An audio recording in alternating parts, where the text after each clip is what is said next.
शिव के द्वारा भाषित शिवाग्नि कार्य वर्णन। शैल आदि बोले, शिव से परिभाषित शिवाग्नि कार्य को अब मैं कहूँगा। शुभ देश में तथा शुभ स्थान में यत्न पूर्वक कुंडों का निर्माण करना चाहिए। नित्य होम का अग्नि कुंड 3 मेखलाओं से युक्त हो। मेखला 4, 3 तथा 2 अंगुल के बराबर दीर्घ हो। 1 हाथ का कुंड होना चाहिए। योनि प्रदेश मात्र हो। योनि पीपल के पत्ते के समान मेखला के ऊपर बनानी चाहिए। कुंड के मध्य में नाभि 8 कली की तथा प्रादेश मात्र की बनावें। षष्ठ मंत्र के द्वारा उल्लेखन करें। कर्म मंत्र से प्रोक्षण करें। नेत्र से कुंड को अवलोकन करके 6 रेखा खींचे। शमी अथवा पीपल की लकड़ी की 16 अंगुल की अरणी बनावे। वन्ही बीज से शक्ति का न्यास करके उसे मथना चाहिए। उत्पन्न हुई अग्नि को यथा विधि स्थापना करके चुपचाप यज्ञ के काम में आने वाले वृक्षों की समिधा उसमें लगावे। कुशाओं को बखेरे। प्रणोता पात्र जल में पूर्ण करे तथा प्रोक्षणी पात्र को कुशाओं से आच्छादित करे। घी को अग्नि से तपाना चाहिए। कुशाओं को अग्नि में तपाकर 3 परिक्रमा करे तथा फिर उन्हें अग्नि में ही डाल देवे। श्रुक और श्रुवा स्वर्ण का, रत्नों का, चांदी का अथवा यज्ञ के वृक्षों की लकड़ी का ही बना लेना चाहिए। अज्ञ स्थाली प्रोक्षणी से तीनों ही सोना, चांदी, तांबा अथवा मिट्टी का ही हो। शांति कर्म हो या पौष्टिक कर्म हो, इनसे अतिरिक्त किसी भी धातु के न बनावे। शांति कर्म में मिट्टी के श्रेष्ठ कहे हैं, किंतु अभिचार कर्म में लोहा के बनाने चाहिए। समिधा 1 से अंगुली के समान सीधे चिकने होने चाहिए। टेढ़े तथा छेद वाले न हो। 12 अंगुल प्रमाण के हो। ऐसी समिधा ही शुभ कार्य के लिए शुभ कही है। गौ का घृत अति उत्तम होता है। कपिला का हो तो और श्रेष्ठ है। अक्ष के प्रमाण अन्न तथा शुक्ति के परिमाण में तिल तथा आधे जौ, परिमाण के अनुसार फल, दूध, दही का परिमाण घी के समान है। शांति कर्म हो तो केवल शिवाग्नि में हवन करें। लौकिक उपचार की अग्नि में मोहन उच्चाटन आदि का कर्म करें। ओम बहुरूपाय, मध्य जिह्वाय, अनेक वर्णाय, दक्षिणोत्तर, मध्य गाये, शांतिक पौष्टिक, मोक्ष आदि फल प्रदाय स्वाहा। ओम हिरण्याय चामी, करा भाई ईशान, जिह्वाय ज्ञान प्रदाय स्वाहा। ओम कनकाय कनक, निभाय रभ्याय, इंद्रिय जिह्वाय स्वाहा। ओम रक्तै रक्त वर्णाय, आग्नेय, जिह्वाय अनेक वर्णाय, विद्वेषण मोहनाय स्वाहा। ओम कृष्णाय नैऋत, जिह्वाय मारणाय स्वाहा। ओम सुप्रभाय, पश्चिम जिह्वाय, मुक्ता फलाय, शांतिकाय पौष्टिकाय स्वाहा। ओम अभिव्यक्ताय, वायवय, जिह्वाय, शत्रु चाटनाय स्वाहा। ओम वह्य, तेजस्विने स्वाहा। उपर्युक्त मंत्रों द्वारा वहिन का संस्कार करना चाहिए। नैमित्तिक कर्मों में इनके द्वारा शिवाग्नि कार्य करना चाहिए। इसके बाद बागीश्वरी आवाहन करना चाहिए। ओम ह्रीम बागीश्वरीम श्याम वर्णाम विशालाक्षीम यौवनोन्मत्त विग्रहाम ऋतुमतीम बागीश्वरी शक्तिम आवाहयामि। इस मंत्र से आवाहन करके बागीश्वरी देवी का यथा योग्य पूजन करना चाहिए। इसके बाद इंद्र आदि लोकपालों का पूजन करें। घी से श्रुवा के द्वारा शक्ति बीज दिशान मूर्ते स्वाहा, पुरुष वक्त्राय स्वाहा, अघोर हृदयाय स्वाहा, वामदेवाय गुह्याय स्वाहा, सद्योजात मूर्ते स्वाहा, ईशान मूर्ते तत्पुरुष वक्त्राय स्वाहा, तत्पुरुष वक्त्राय अघोर हृदयाय स्वाहा, अघोर हृदयाय वाम गुह्याय सद्योजात मूर्ते स्वाहा आदि मंत्रों से इस प्रकार हवन करना चाहिए तथा मूल से शिवजी के हवन में पूर्ण आहुति प्रदान करें। हे मुनीश्वरों, यह क्रिया नित्य ही करनी चाहिए। अग्नि का दीपक इससे प्राप्त होगा तथा अंत में स्वर्ग की प्राप्ति होगी। ऐसा करने वाला पुरुष दुष्कर्म करने पर भी नरक को नहीं जाएगा। मुक्ति की इच्छा वाले भक्त को अहिंसक हवन करना चाहिए। हृदय में अग्नि का चिंतन करना चाहिए और ध्यान रूपी यज्ञ से हवन करना चाहिए। संपूर्ण प्राणियों के देह में स्थित वह जगतपति शिव ही है। उसको भक्ति के द्वारा जानकर प्राणायाम के द्वारा हवन करना चाहिए। बाह्य हवन करने वाला तो पत्थर पर मेंढक बनता है। अघोरार्चन विधि वर्णन। शैल आदि बोले, शिव भक्त ध्यान में परायण ब्राह्मण लिंग में शिव की पूजा करे। अग्निहोत्र की भस्म को अग्नि रीति मंत्र से ग्रहण कर पाद से मस्तक तक सब अंग में लेपन करे। ब्रह्म तीर्थ के द्वारा आचमन करे। ब्रह्म सूत्र धारण किए हुए उत्तर मुख होकर ओम नमः शिवाय मंत्र से देव का पूजन करे। सब देवों से अधिक श्रेष्ठ पूजा अघोर देव की है। अघोर भगवान के पूजन में यजन, पूजन, अग्नि कार्य सब समान है, परंतु अघोर मंत्र और ध्यान अलग है। अघोर मंत्र निम्न प्रकार है। अघोरेभ्यो अथ घोरेभ्यो घोर घोर करेभ्य सर्वेभ्यः सर्वेश्वरेभ्यः नमस्ते अस्तु रुद्र रूपेभ्यः। इसके बाद अंग न्यास कहता हूँ। अघोरेभ्यः प्रशांत हृदयाय नमः।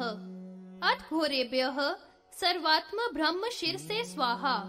चोर घोर करेभ्यः ज्वाला मालिनी शिखाए वशट। सर्वेभ्य पिंगल कवचाए हूँ। नमस्ते अस्तु रुद्र रूपेभ्य नेत्रत्रयाय वोषट। सहस्त्राक्षाय द्विभेदाय पाशुपतास्त्राय हुम फट।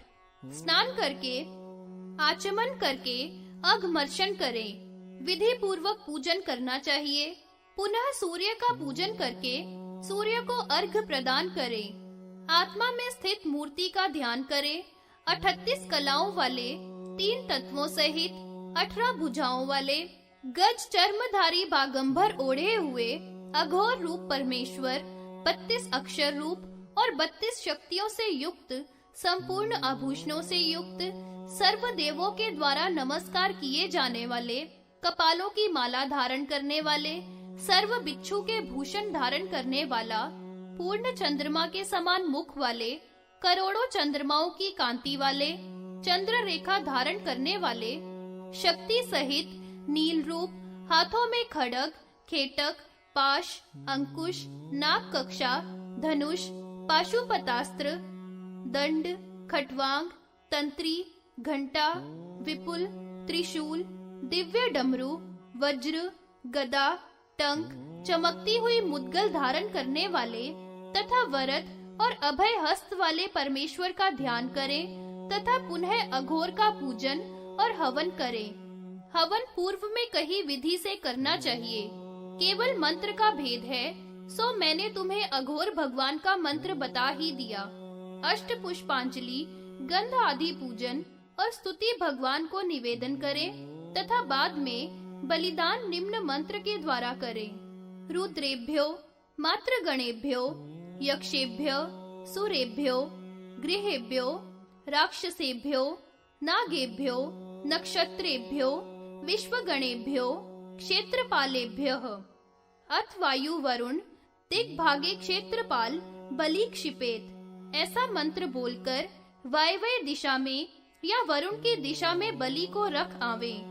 अर्घ गंध पुष्प धूप दीप नैवेद्य तांबूल निवेदन करके 8 पुष्पों की पुष्पांजलि दे और सब विधि पूर्ववत ही है। इस प्रकार अघोर की अर्चन विधि मैंने तुम्हें संक्षेप से कही। अघोर भगवान की पूजा लिंग में अथवा स्थंडल में करें, परंतु स्थंडल से करोड़ गुना फल लिंग अर्चन में तत्पर ब्राह्मण महान पापों में पड़कर भी उनमें लिप्त नहीं होता, जैसे जल में पड़कर कमल का पात्र।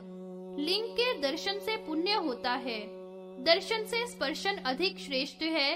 और हे ब्रह्मपुत्र सनत कुमार, अर्चन से अधिक तो कुछ है ही नहीं। इस प्रकार यह लिंगार्चन विधि मैंने संक्षेप से कही, विस्तार से तो करोड़ों वर्ष तक भी नहीं की जा सकती। जीवत श्राद्ध विधान वर्णन। सूत जी बोले, हे मुनीश्वरों, अब मैं जीवत श्राद्ध विधि को संक्षेप से कहूँगा, जो ब्रह्मा जी ने पूर्व में मनु वशिष्ठ भृगु आदि के लिए कही है। वह सर्व सिद्धि करने वाली है, उसे आप लोग श्रवण करें। पर्वत पर, नदी के किनारे, वन में अथवा आयतन में मरण समय में जीवत श्राद्ध करना चाहिए। जीवत श्राद्ध करने पर जीता हुआ ही मुक्त हो जाता है, चाहे वह कर्म करे अथवा न करे, ज्ञानी हो अथवा अज्ञानी हो, वेद पाठी हो या अवेद पाठी हो, ब्राह्मण, क्षत्रिय, वैश्य सभी मुक्त हो जाते हैं, इसमें कोई संदेह नहीं है। जैसे योगी योग मार्ग के द्वारा मुक्त होता है, वैसे ही जीवत श्राद्ध वाला मुक्त होता है। भूमि की परीक्षा करके उसे शुद्ध करें, बालू का स्थंडल बनावें, उसके बीच में एक हाथ का कुंड बनावें अथवा बाण के बराबर का कुंड बनावें। विधान के द्वारा गौ के गोबर से वेदी के स्थान को लीप कर तथा धूप, दीप आदि से वेदी के स्थान को सुगंधित करें तथा विभिन्न विभिन्न प्रकार के मंगल द्रव्यों से सुशोभित करके अग्नि की स्थापना करें। कुशाओं का परिस्तरण करके स्थंडल पर अग्नि का पूजन करके समिधाओं का हवन करें। पूर्व में समिधाओं का, बाद में अलग अलग चरुओं का हवन करें। हवन के मंत्र नीचे लिखे अनुसार हैं। ओम भू ब्रह्मणे नमः, ओम स्व रुद्राय स्वाहा, ओम मह ईश्वराय नमः, ओम मह ईश्वराय स्वाहा, ओम जनः प्रकृतये नमः, ओम जनः प्रकृतये स्वाहा, ओम तपः मुद्गलाय नमः, ओम मुद्गलाय स्वाहा, ओम ऋतम पुरुषाय नमः, ओम ऋतम पुरुषाय स्वाहा, ओम सत्य शिवाय नमः, ओम सत्यम शिवाय स्वाहा, ओम शर्व धरा में गोपाय घ्राणे गंधम शर्वये देवाय भूर्नमः, ओम शर्व धराम में गोपाय घ्राणे गंधम शर्वये भू स्वाहा, ओम शर्व धराम में गोपाय घ्राणे गंधम शर्वस्य देवस्य पत्न्यै भूर्नमः, ओम शर्व धराम में गोपाय घ्राणे गंधम शर्व पत्न्यै भू स्वाहा,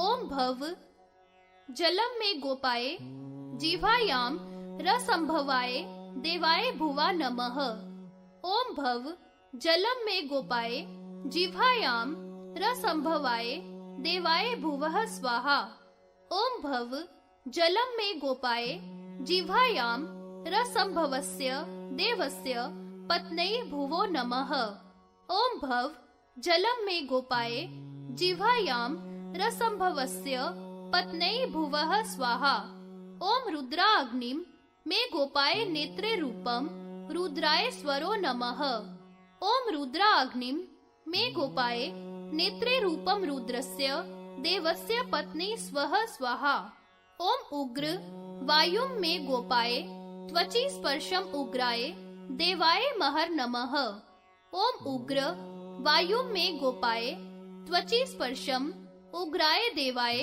मह स्वाहा, ओम उग्र वायुम में गोपाय त्वचि स्पर्शम उग्रस्य देवस्य पत्न्यै महरोम नमः, ओम उग्र वायुम में गोपाय त्वचि स्पर्शम उग्रस्य देवस्य पत्न्यै मह स्वाहा, ओम भीम सुशिरम में गोपाय श्रोत्रे शब्दम भीमाय देवाय जनो नमः, ओम भीम सुशिरम में गोपाय श्रोत्रे शब्दम भीमाय देवाय जनः स्वाहा, ओम भीम सुशिरम में गोपाय श्रोत्रे शब्दम भीमस्य देवस्य पत्न्यै जनो नमः, ओम भीम सुशिरम में गोपाय श्रोत्रे शब्दम भीमस्य देवस्य पत्न्यै जनः स्वाहा इत्यादि तथा ओम भूः स्वाहा, ओम भुवः स्वाहा, ओम स्वः स्वाहा, ओम भूर्भुवः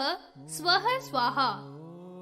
इस प्रकार मंत्रों से हवन करके 7वें दिन योगींद्रों को जो श्राद्ध के योग्य हो उन्हें भोजन करावें। ब्राह्मणों के लिए वस्त्र, आभूषण, शैया, कांस पात्र, ताम्र पात्र, सुवर्ण पात्र, चांदी के पात्र, धेनु, तिल, खेत, दासी, दास तथा दक्षिणा आदि प्रदान करनी चाहिए। पहली तरह पिंड को 8 प्रकार से देना चाहिए, 1000 ब्राह्मणों को दक्षिणा सहित भोजन कराना चाहिए। योग में तत्पर भस्म लगाए हुए जितेंद्रिय योगी को 3 दिन तक महाचरु निवेदन करना चाहिए। मरने पर करे या न करे, वह तो जीवित ही मुक्त है। नित्य नैमित्तिक कार्यों को बांधव के मरने पर नहीं त्यागना चाहिए, क्योंकि उसे शौचा शौच नहीं लगता। उसका सूतक स्नान मंत्र से ही शुद्ध होता है। अपनी स्त्री में पुत्र के उत्पन्न होने पर उसका भी सर्व कर्म ऐसे ही करना चाहिए, क्योंकि वह पुत्र भी ब्रह्म के समान होता है। यदि कन्या उत्पन्न होगी तो वह अपर्णा के समान होगी। उसके वंशज सब मुक्त हो जाएंगे। नरक से सब पितृ मुक्त हो जाएंगे। इस प्रकार यह सब ब्रह्मा जी ने पूर्व में मुनियों से कहा था। सनत कुमार ने श्री कृष्ण द्वैपायन से इसको कहा और वेद व्यास से मैंने सुना। सो मैंने अति गोपनीय और कल्याणप्रद रहस्य तुमसे कहा। इसे मुनिपुत्र और भक्त को देना चाहिए, अभक्त को नहीं देना चाहिए।